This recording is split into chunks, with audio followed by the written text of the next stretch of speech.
Hello guys, ang recipe ko ngayon ay manok with patatas. Iprito ko muna yung patatas guys hanggang medyo mag-brown siya. At ito na guys, pwede na to guys. At ayan, ilagay ko muna siya sa tissue para yung oil niya matanggal. At itong manok guys, iprito ko muna siya sandali lang. Ayan, hindi ko na nilagyan ng mantika. Hindi ko lang to iprito guys. Ayaw ko rin yung medyo mag-brown siya kasi titigas to eh. I-adobo ko sana to guys, kaso lang wala akong ingredients na sa pang-adobo. Kaya basta-basta ko na lang to titimplahan ng toyo, oyster sauce at yung bean paste nila. Ito guys, pwede na to guys. Ito na siya. At ready na rin yung patatas. At ngayon guys, igisa ko na yung ahos. Ayan guys. Igisa lang natin hanggang medyo mag-brown po na. At ayan na guys, ilagay ko na yung manok. Halo-halo lang guys sa manok. Ang bango na niya guys. At takpan ko muna guys para lalabas yung juice niya. May juice pa kasi yun.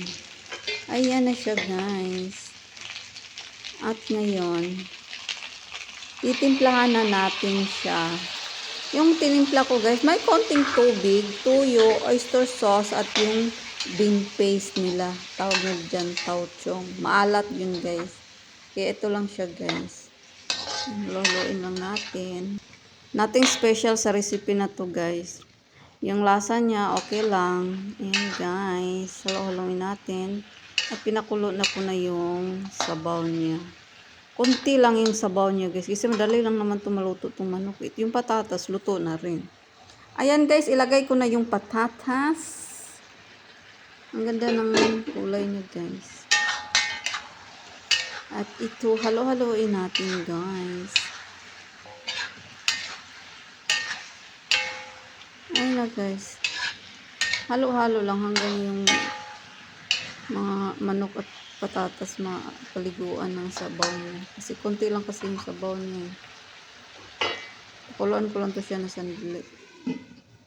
At ayan guys, tatakpan ko na siya. Charan! Okay na to guys. Okay lang yung lasa guys. Pero gusto ko pa rin, imagine ko pa rin yung yung adobo, yung lasa ng adobo. Asim-asim, matamis-tamis, maalat-alat, ganyan.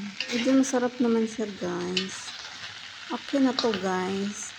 Ang sarap ng patatas niya guys. Parang natuyuan yata to eh.